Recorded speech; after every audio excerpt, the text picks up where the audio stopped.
안녕하세요. 거북이의 회색 부록의 거북이입니다.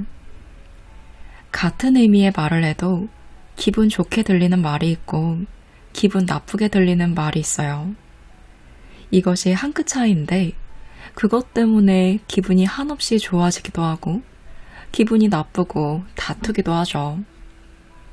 기왕이면 부딪히지 않으면서 편안하고 행복한 대화를 하고 싶은데 방법이 없을까요? 있습니다.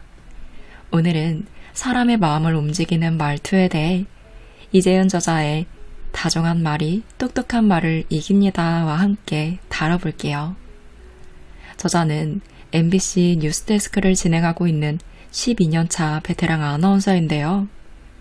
똑부러지면서도 따뜻한 언어를 구사하는 아나운서계의 헤르미온느로 불린다고 해요. 그녀는 아나운서로 일하며 매일 마주치는 사람에게 온기 있는 말을 전할 때, 그리고 그 말이 상대에게 온전히 전달될 때가 가장 값진 순간이라는 것을 깨닫습니다. 그리고 세상을 바꿀 만한 영향력 있는 말도 좋지만 자꾸 평범하더라도 지금 옆에 있는 사람을 행복하게 만드는 선물 같은 말을 하는 것이 더 가치 있는 일이라 생각하며 같은 말을 하더라도 호감 가게 하는 언어 습관들을 이 책에 담았는데요. 이 이야기들을 지금부터 해볼게요. 분명 다정한 말인데 그렇게 느껴지지 않는 말이 있습니다. 예를 들어 출근길에 마주친 동료가 이렇게 인사할 때가 있어요. 재은아, 무슨 일 있니? 오늘따라 피곤해 보이네. 혹시 잠 못 잤어? 아니, 나 아주 컨디션 좋은데? 가끔은 문자로 이런 안부 인사를 받기도 합니다. 어제 보니까 얼굴이 많이 어두워 보이던데 괜찮아? 마치 별일이 있어야만 할 것 같은 이런 인사말 어떠세요? 겉으로 보기에는 참 다정한 말인데 왠지 모르게 불편하게 들릴 때가 있어요. 사실 그만큼 제게 관심이 있다는 뜻이고 걱정되어 하는 말이겠지만 왠지 그 마음이 온전히 다가오지 않을 때가 있더라고요. 괜찮다고, 신경 써줘서 고맙다고 답하지만 뒤돌아서면 여러 생각이 듭니다. 나는 평소랑 똑같은데 오늘 화장이 이상한가? 내 상태가 그렇게 별로인가? 혹시 내가 뭔가 실수했나? 처럼 말이죠. 오랫동안 미국에 살았던 친구에게 들었는데 미국에서는 다른 사람에게 피곤해 보인다거나 어디 아프냐고 묻는 인사말은 잘 하지 않는다고 해요. 어쩌면 듣는 사람에 따라 외적인 평가로 들릴 수 있고 선을 넘는 것처럼 느껴질 수도 있으니까요. 또 이런 일도 있습니다. 어느 날 중요한 행사가 있어서 꽤 신경 써서 차려입고 약속 장소에 나갔어요. 그런데 저를 보고 어떤 사람이 이렇게 말합니다. 재은씨, 너무 추워 보여요. 그 옷 입고 안 추워요? 아, 저는 괜찮아요. 물론 그렇게 말한 건 정말 추울까봐 걱정돼서였을 거예요. 하지만 좋은 마음으로 차려입고 간 저로서는 조금 민망한 기분이 들었습니다. 내가 너무 꾸미고 왔나 싶기도 하면서 내내 행사에 집중하지 못했습니다. 그렇다고 당장 옷을 바꿔 입고 올 수도 없는 상황인데 말이죠. 왜 이런 불편한 기분이 들었을까요? 분명 걱정되는 마음에 건넨 말이지만 그 걱정과 염려가 부정적인 표현으로 나왔기 때문입니다. 부정적인 단어, 부정적인 어조는 듣는 상대방도 불안하고 걱정하게 만듭니다. 걱정이 전염된 것이라고 볼 수도 있죠. 반대로 같은 내용이라도 긍정적인 단어, 긍정적인 어조로 바꿔 말하면 똑같이 긍정적인 기운과 마음이 상대에게도 전해집니다. 그러니 이렇게 하면 간단하게 해결할 수 있어요. 바로 해결할 수 없는 것에 대해서는 언급하지 않기. 피곤해 보이는 얼굴을 당장 어떻게 할 수도 없고 추워 보이는 옷을 당장 어찌할 수 없잖아요. 정말 걱정이 되어서 하는 말이라고 해도 상대는 민망해질 수밖에 없습니다.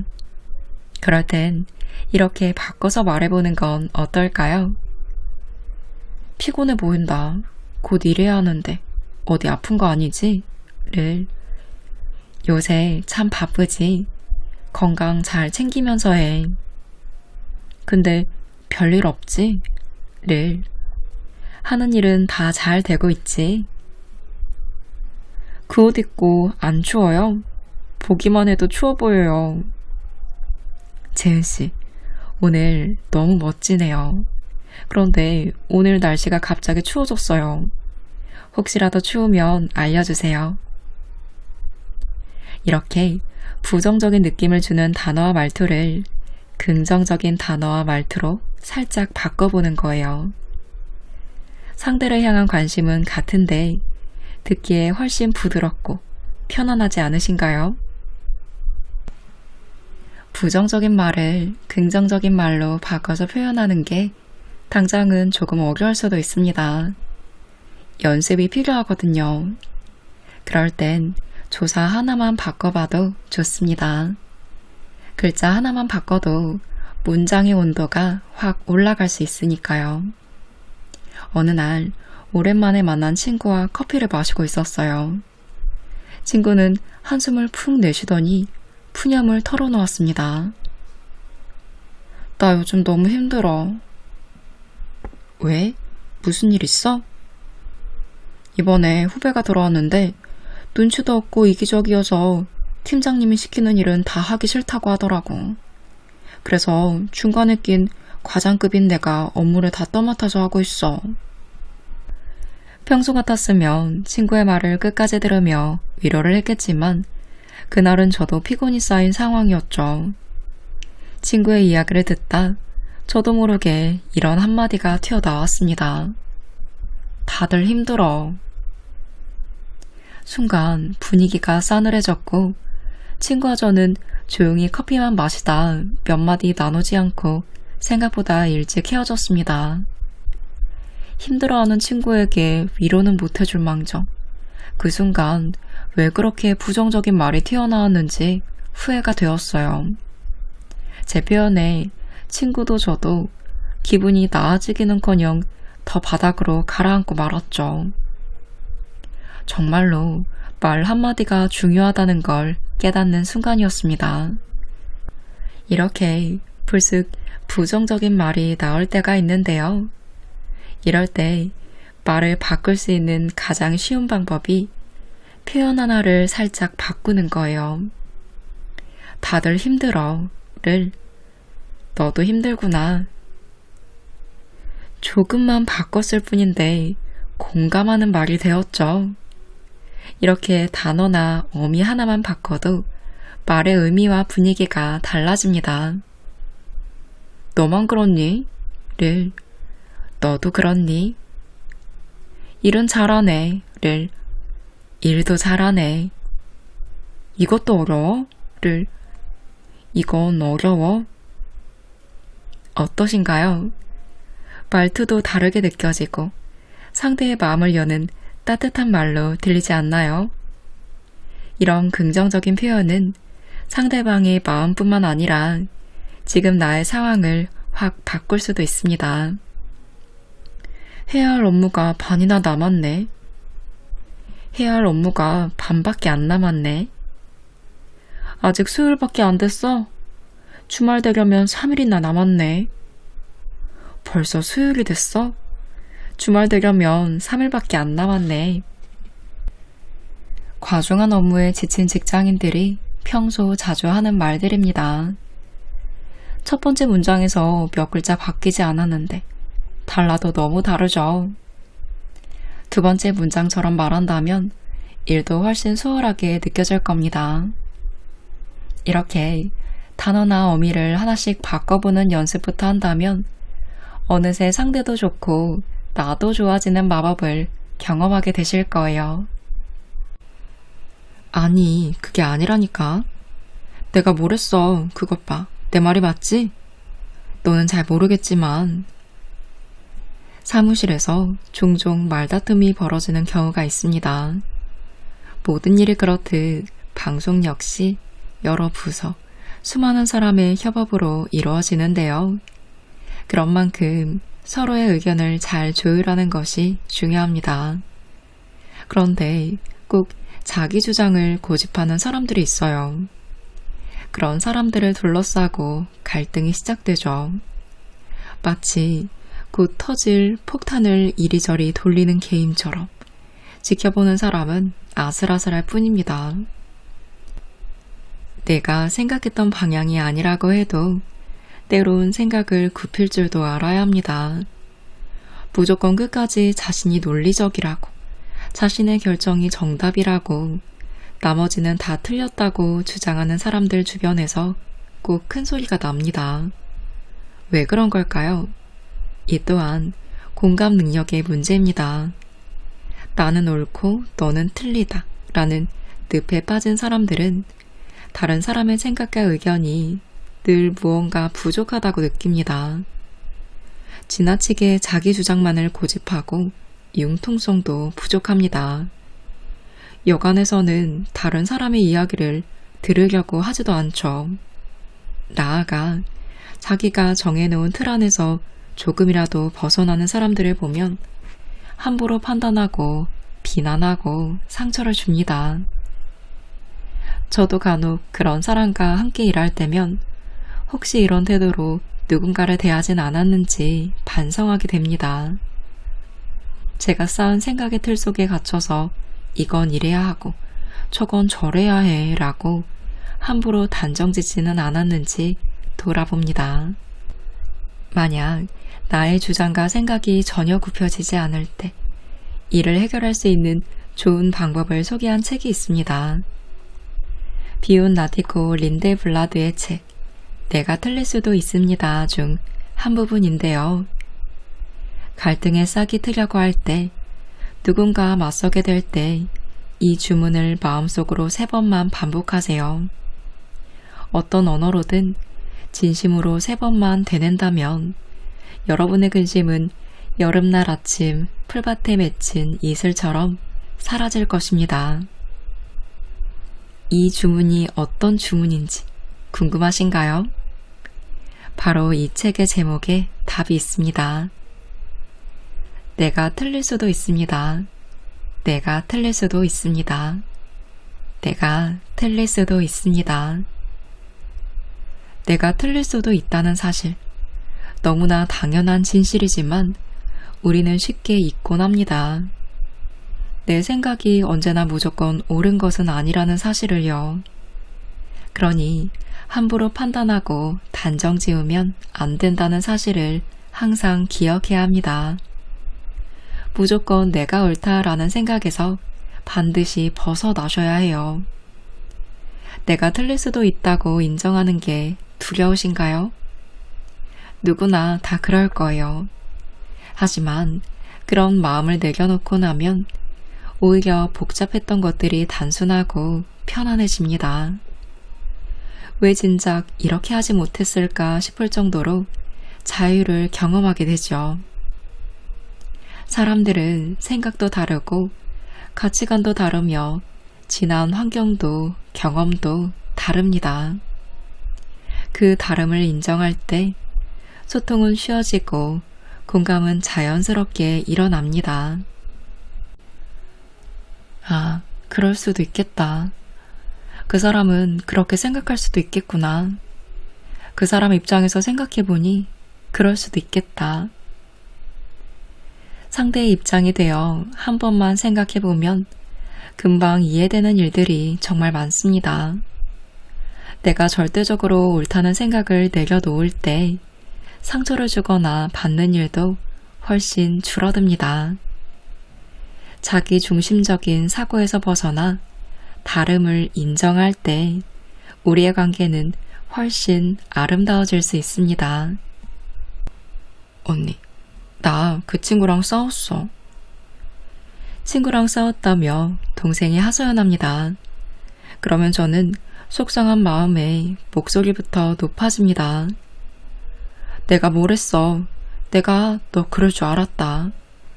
그러니까 내가 그 친구 너무 믿지 말라고 한 거야.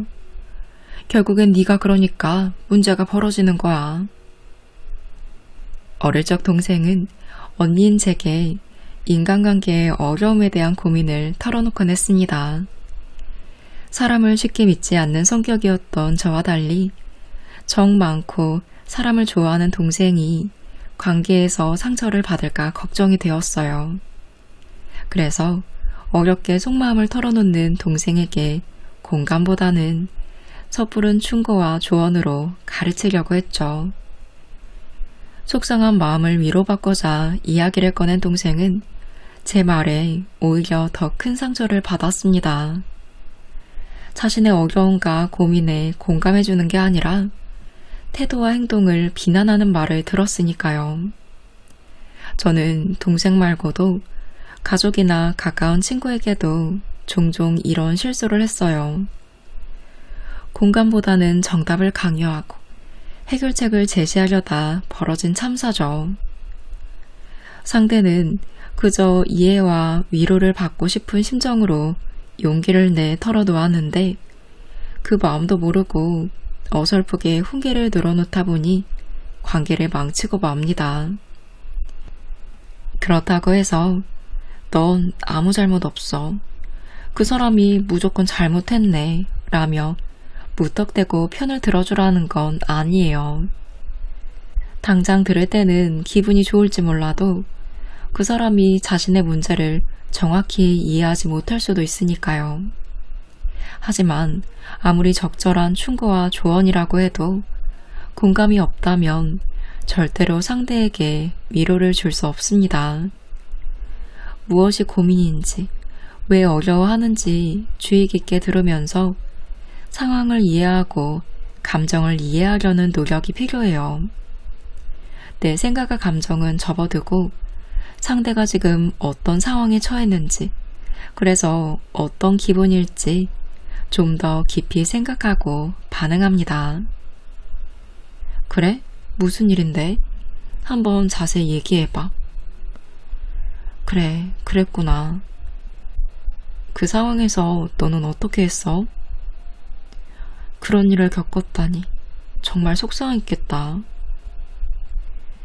상대의 눈높이에서 생각하려는 마음, 그 사람이 되어서 그 사람 앞에 놓인 상황과 환경, 세상을 바라보려는 자세가 필요합니다. 선생님이 되려는 욕심을 버리고 그저 고개를 끄덕이는 것만으로도 충분합니다. 정답이나 해결책을 먼저 제시하려고 하지 마세요. 어렵게 고민을 털어놓는 상대에게 해줄 수 있는 최고의 행동은 경청, 그리고 공감입니다. 타인의 말에 공감하고 경청하기 위해서는 몇 가지 기술이 필요합니다. 바로 표정, 몸짓, 리액션 등 3가지인데요. 언뜻 사소하고 평범해 보이지만 매우 강력한 기술입니다. 상대의 말을 잘 듣고 있음을 표현하는 것은 대화에서 정말 중요합니다. 내가 진심으로 귀를 기울이고 있다는 느낌을 받을 때 상대의 마음이 열리고 비로소 진정한 소통이 가능해지거든요. 자주 눈을 맞추고 고개를 끄덕이고 맞장구를 치면서 뜨겁게 반응할수록 더 깊은 대화가 가능해집니다. 사실 대화 중에 맞장구만 잘 쳐도 상대에 대한 호감도가 상승한다고 해요. 오, 정말? 와, 대단하다. 역시 그랬구나. 어머, 웬일이니? 이런 짧은 말 한마디로도 상대에게 공감의 마음을 전할 수 있습니다. 혹시 123 대화법이라고 들어본 적 있으신가요? 한 번 말하고 2번 듣고 3번 맞장구를 치는 대화법인데요. 3번이라는 횟수만큼 맞장구가 중요하다는 걸 알려주는 방법입니다. 맞장구는 다친 상대의 마음을 여는 중요한 열쇠이기 때문이죠. 내가 당신의 말을 귀 기울여 듣고 있어요. 당신의 감정을 느끼고 있어요. 와 같은 메시지를 맞장구는 그 어떤 말보다 강력하게 전할 수 있습니다. 꼭 말이 아니어도 괜찮습니다. 그저 고개를 끄덕이거나 따뜻한 미소를 지어주거나 눈을 바라보는 것만으로도 똑같은 효과를 낼 수 있어요. 누군가 나의 말을 들으며 고개를 자주 끄덕여주면 나도 모르게 마음이 놓이고 편안해지는 기분이 들잖아요.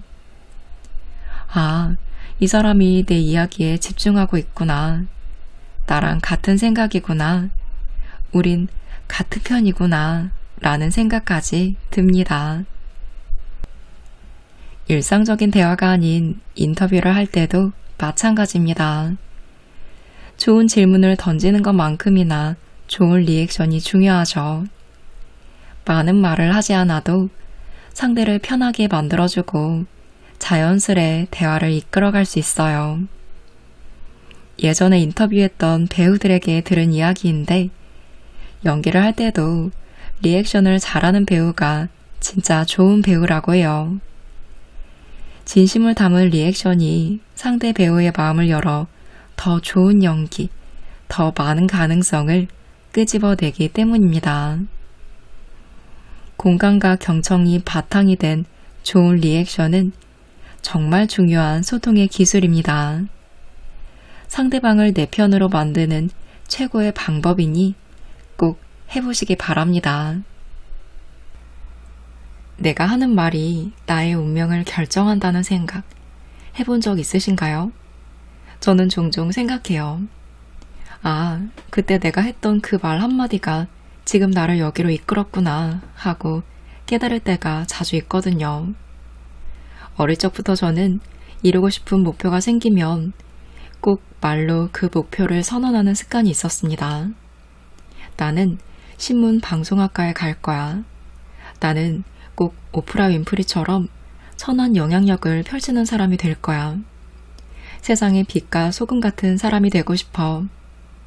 사람들과 이야기할 때 늘 긍정적이고 따뜻한 언어를 쓸 거야. 내 인생에 대충은 없어. 항상 최선을 다할 거야. 매일 이른 아침에 일어나서 공부할 거야. 조금은 터무니없어 보이고 진짜 할 수 있을까 의문이 드는 일이어도 자신있게 외치고 나면 정말 언젠가 할 수 있을 것 같아 하며 자신감이 생깁니다. 더불어 부정적이고 불안했던 마음이 사라지고 그 자리에 긍정적이고 희망적인 생각이 채워지죠. 무엇보다 말 그대로 살기 위해 스스로 노력하게 되고 그러다 보면 자연스레 좋은 기운을 뿜어내니 저절로 주위에 사람이 모이게 됩니다. 결국 긍정의 말이 나의 목표를 이룰 수 있게 도와주는 하나의 자양분이 됩니다. 부정적인 에너지는 전염성이 강하다고 했는데요. 그런데 그거 아세요?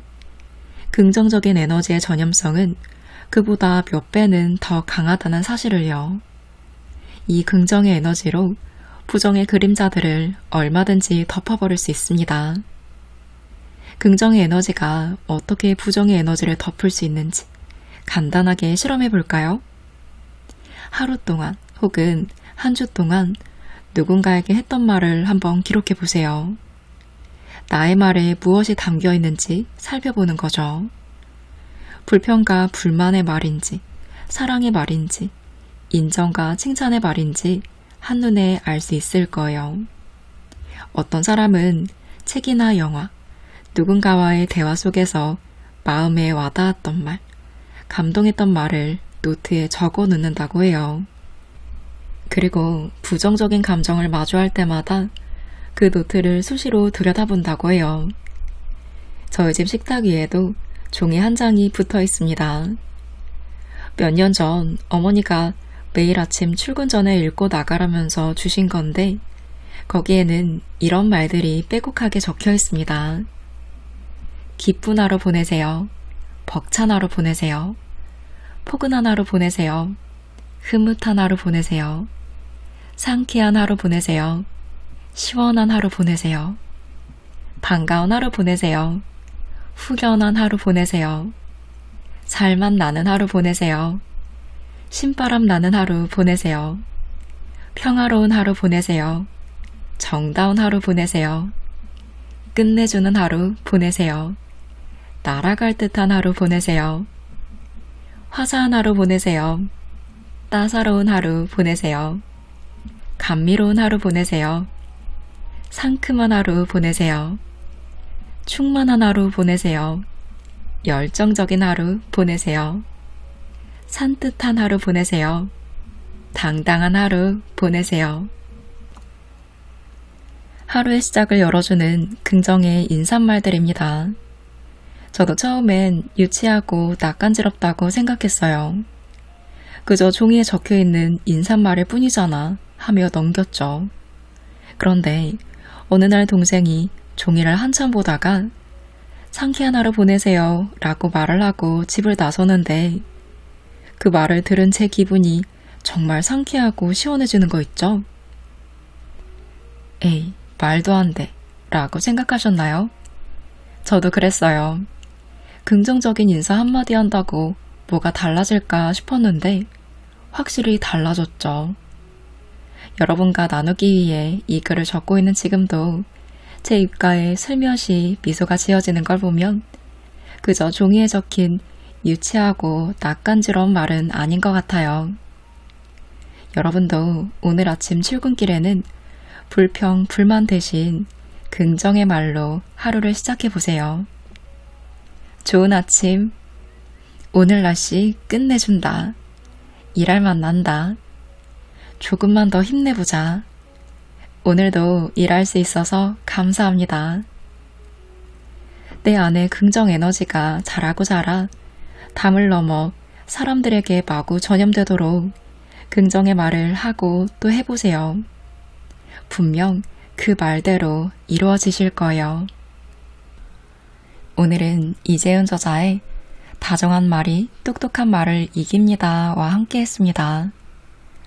와, 사소한 말이지만 조사 하나, 어또 하나만 바꿔도 의미가 천지 차이로 달라지고 기분이 좋아지는 말이 되는구나. 이제부터는 이것만 바꿔서 말을 해봐야겠다 하는 이런 작은 어투의 힘을 제대로 알 수 있는 책이었어요. 배려와 다정함은 필수지만 때론 단호하게 말하는 것도 필요하다라는 나를 지키며 사람을 끌어당기는 말투의 꿀팁들이 저자의 경험과 함께 부드러운 문체로 정리되어 있습니다. 늘 느끼지만 말에 관한 공부는 참 재미있고 유용한 것 같아요. 너무나 쉽게 실천할 수 있지만 그만큼 쉽게 잊혀지는 것이 따뜻한 말 습관인데요.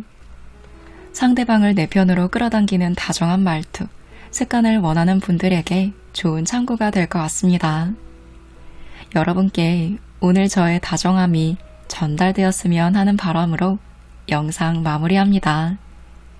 오늘도 끝내주는 하루 보내세요.